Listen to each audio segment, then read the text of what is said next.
Hi hello good morning friends. ಇವತ್ತು morning ಬ್ರೇಕ್ಫಾಸ್ಟಿಂದ ಏನೇನು ಮಾಡಿದ್ದೆ ಅಂತ ಶೇರ್ ಮಾಡ್ತೀನಿ ನೋಡಿ. ಬೆಳಗ್ಗೆ ಪೂರಿ ಚೆನ್ನಾಗಿ ಕರಿ ಮಾಡಿದ್ದೆ, ಚೆನ್ನಾಗಿ ಮಸಾಲ ಅಲ್ಲ, ಚೆನ್ನಾಗಿ ಕರಿ ಮಾಡಿದ್ದೆ. ಈ ಥರ ಬ್ರೇಕ್ಫಾಸ್ಟಿಗೆ ಮಾಡ್ಕೊಬೋದು, ಅಥವಾ ರೈಸ್ ಕೂಡ ಚೆನ್ನಾಗಿರುತ್ತೆ, ರೈಸ್ ಮುದ್ದೆ ಕೂಡ ಮಾಡ್ಕೊಬೋದು. ಯಾವ ರೀತಿ ಮಾಡಿದೆ ಅಂತ ಕೂಡ ಹೇಳ್ತೀನಿ, ವಿಡಿಯೋನ ಕೊನೆಯವರೆಗೂ ನೋಡಿ, ಸಪೋರ್ಟ್ ಮಾಡಿ.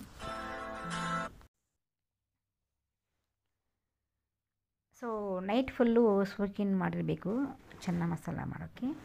ಪೂರಿ, ಚಪಾತಿ, ರೈಸ್ಗೆ ಎಲ್ಲ ಚೆನ್ನಾಗಿರುತ್ತೆ. ಸೊ ಯಾವ ರೀತಿ ಮಾಡೋದು ಅಂತ ನೋಡ್ಕೊಂಬರೋಣ ಬನ್ನಿ.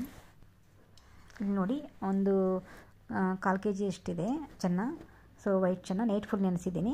ಒಂದು 4 ವಿಸಿಲ್ ಬಿಟ್ಟಿದ್ದೀನಿ. ನೈಟ್ ಫುಲ್ ಸೋಕ್ ಮಾಡಿ ಒಂದು ಆಲೂಗಡ್ಡೆ ಹಾಕಿ ಒಂದು 4 ವಿಸಿಲ್ ಬಿಟ್ಕೊಂಡಿದ್ದೀನಿ. ಮಿಕ್ಸಿಗೆ ಆನಿಯನ್ ನಂತರ ಟೊಮೊಟೊ ಹಾಕಿ ಶುಂಠಿ ಬೆಳ್ಳುಳ್ಳಿ ಪೇಸ್ಟ್ ಹಾಕಿದ್ದೀನಿ. ಇಲ್ಲಿ ಒಂದು ಆನಿಯನ್ನು ಮೀಡಿಯಮ್ ಸೈಜು, ಕರಿಬೇವಿನ ಸೊಪ್ಪು ಇಟ್ಕೊಂಡಿದ್ದೀನಿ.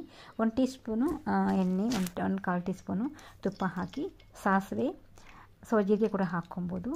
ಸ್ವಲ್ಪ ಮರಾಠಿ ಮೊಗ್ಗು, ಚಕ್ಕೆ, ಲವಂಗ ಎಲ್ಲ ಹಾಕಿ, ಒಂದು ಈರುಳ್ಳಿ ಹಾಕಿ, ಕರಿಬೇವು, ಹಸಿಮೆಣಸಿನ್ಕಾಯಿ ಎಲ್ಲ ಚೆನ್ನಾಗಿ ಮಿಕ್ಸ್ ಮಾಡಿ, ನಂತರ ನಾವೇನು ಮಿಕ್ಸ್ ಮಾಡ್ಕೊಂಡಿದ್ದೀವಿ ಅದನ್ನು ಕೂಡ ಹಾಕಿ ಸ್ವಲ್ಪ ಹಸಿ ವಾಸನೆ ಹೋಗಲಿ. ಹಸಿ ವಾಸನೆ ಹೋಗೋವರೆಗೂ ಸ್ವಲ್ಪ ಮಿಕ್ಸ್ ಮಾಡ್ಕೊಳ್ಳಿ. ನಂತರ 1 ಟೀ ಸ್ಪೂನಷ್ಟು ಧನಿಯಾ ಪುಡಿ ಹಾಕಿ, ಧನಿಯಾ ಪುಡಿ ಆದಮೇಲೆ ಸ್ವಲ್ಪ ಜೀರಿಗೆ ಪುಡಿ ಕೂಡ ಒಂದು 1/4 ಟೀ ಸ್ಪೂನಷ್ಟು ಹಾಕಿ, ನಂತರ ಗರಂ ಮಸಾಲ, ಅದಾದಮೇಲೆ ರೆಡ್ ಚಿಲ್ಲಿ ಪೌಡರ್ ಕೂಡ ಹಾಕ್ಕೊಳ್ಳಿ, ಕಲರ್ ಚೆನ್ನಾಗಿರುತ್ತೆ. ಈ ಗ್ರೇವಿ ಬೆಳಗ್ಗೆ ಮಾಡಿಬಿಟ್ರೆ ಮಧ್ಯಾಹ್ನ ರೈಸ್ ಕೂಡ ತಿನ್ಬೋದು, ಚೆನ್ನಾಗಿರುತ್ತೆ.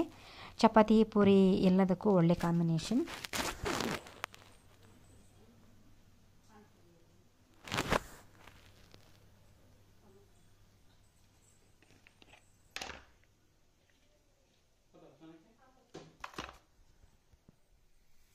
ಸಾರಿ ಫ್ರೆಂಡ್ಸ್, ಇಲ್ಲಿ ಸ್ವಲ್ಪ ಕ್ಯಾಮ್ರಾ ಉಲ್ಟಾ ಪಲ್ಟಾಗಿತ್ತು.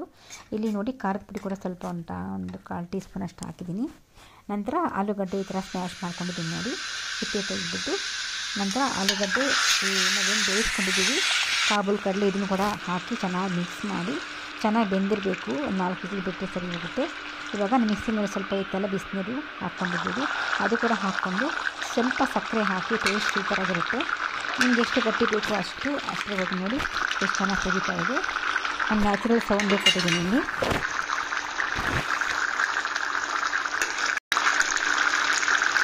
ನೋಡಿ, ಗ್ರೇವಿ ನೋಡ್ಕೊಳ್ಳಿ ಎಷ್ಟು. ನಿಮಗೆ ತುಂಬ ಜಾಸ್ತಿ ನೀರು ಬೇಕು ಅಂದರೆ ಇಷ್ಟು ಸಾಕು ಮಾಡಿ. ಇನ್ನೂ ಗಟ್ಟಿ ಬೇಕು ಅಂತಂದರೆ ಇನ್ನು ಸ್ವಲ್ಪ ಹೊತ್ತಿರಲಿ, ಸ್ವಲ್ಪ ಗಟ್ಟಿಯಾಗುತ್ತೆ. ಸೊ ನೋಡಿ, ಇವಾಗ ನಾನು ಆಫ್ ಮಾಡಿದ್ದೀನಿ. ಇವಾಗ ಪೂರಿ ಜೊತೆಗೆ ಸರ್ವ್ ಮಾಡ್ತೀನಿ ನೋಡಿ. ಪೂರಿಗಳು ಕೂಡ ತುಂಬಾ ಚೆನ್ನಾಗಿ ಬಂದಿತ್ತು ನೋಡಿ. ಪೂರಿ ಕರಿ ಒಳ್ಳೆ ಕಾಂಬಿನೇಷನ್. ಬೆಳಗ್ಗೆ ಬ್ರೇಕ್ಫಾಸ್ಟಿಗೆ, ಮಕ್ಕಳಿಗೆ ಲಂಚ್ ಬಾಕ್ಸ್